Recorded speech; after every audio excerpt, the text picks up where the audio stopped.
E no quadro de Papo com o Especialista de hoje, nós vamos conversar com o Dr. Kaique Fraz, ele que é advogado e representa a Fraz Advocacia. Ainda em alusão ao Agosto Lilás, nós trazemos mais um assunto muito importante.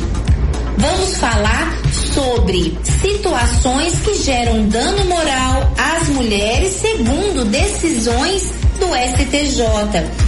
Dr. Kaique Fraz, seja bem-vindo à nossa programação. É uma grande honra ter o senhor aqui conosco, contribuindo e ajudando também a esclarecer dúvidas para a nossa sociedade.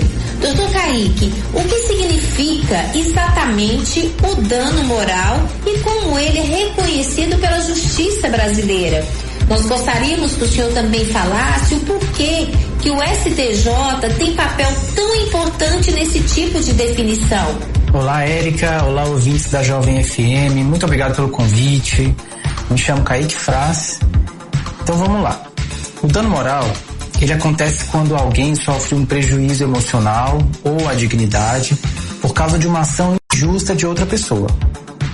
Em geral, é preciso provar que houve esse prejuízo, mas há situações em que o dano é considerado óbvio, ou como dizemos em direito, presumido, como é o caso de condenações criminais por violência doméstica contra a mulher.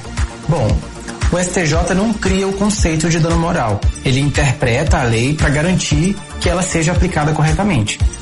Ele também pode decidir quando o dano moral é presumido e quando ele precisa ser provado. Com relação à violência doméstica, como os tribunais vêm tratando os danos morais sofridos pelas vítimas?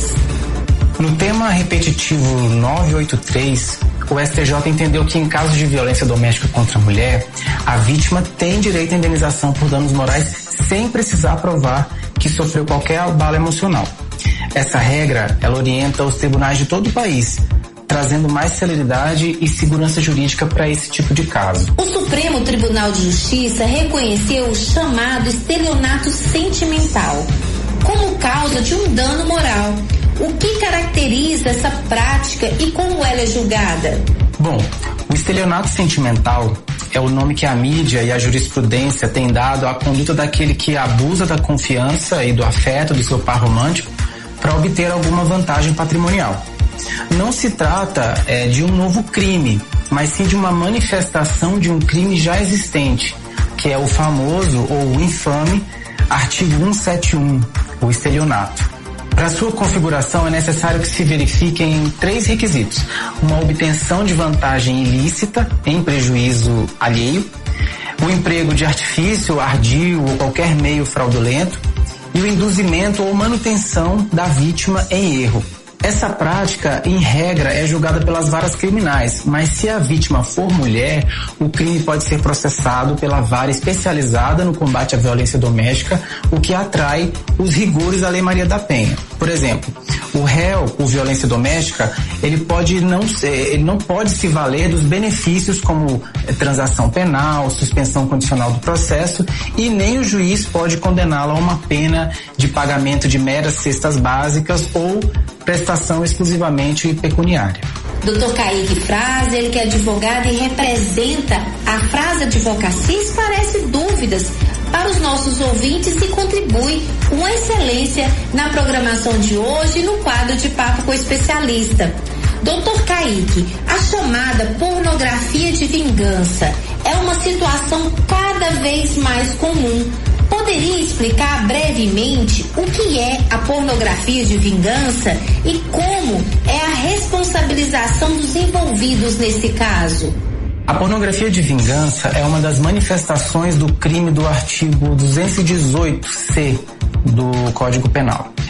Esse crime veda diversas condutas que envolvam divulgações de cenas de sexo, nudez e outros tipos de cenas constrangedoras sem o consentimento da vítima, né? Essa prática, ela visa geralmente coagir a vítima e na maioria dos casos a vítima é do sexo feminino, né? Gerando grandes e sérios abalos morais e até o risco de suicídio em casos extremos. A responsabilização nesse caso se dá em diversas esferas. A responsabilização civil e criminal do ofensor, que é aquele que divulga, distribui, expõe à venda cena de sexo, nudez ou estupro.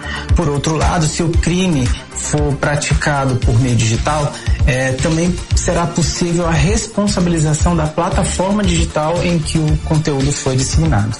Quais provas geralmente são necessárias para comprovar o dano moral nesse tipo de situação? Bom, é preciso reunir a maior quantidade de provas possível do conteúdo pornográfico. Prints, vídeos, URLs, tudo isso é essencial.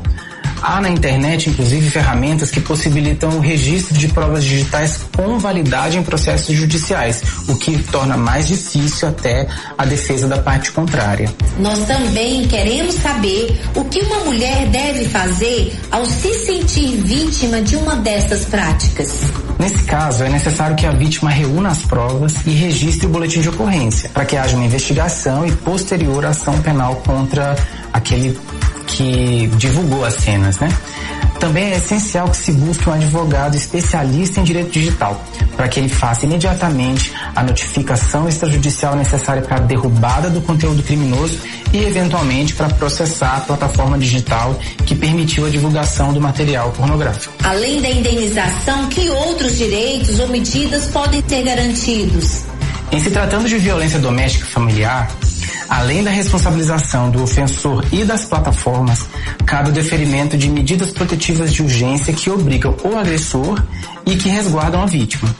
É bom ressaltar que essas medidas independem de qualquer processo criminal ou inquérito policial, porque elas são autônomas. Dr. Kaique, muito obrigada pela sua contribuição, foi excelente a sua participação aqui no nosso quadro de hoje. Eu gostaria que o senhor deixasse uma mensagem para as pessoas que nos ouvem agora, que porventura possam estar passando por uma dessas situações. Qual seria um procedimento, uma orientação, uma tomada de decisão sugestiva para que as pessoas possam sim resolver o seu problema e amenizar suas dores emocionais com relação a situações como essa?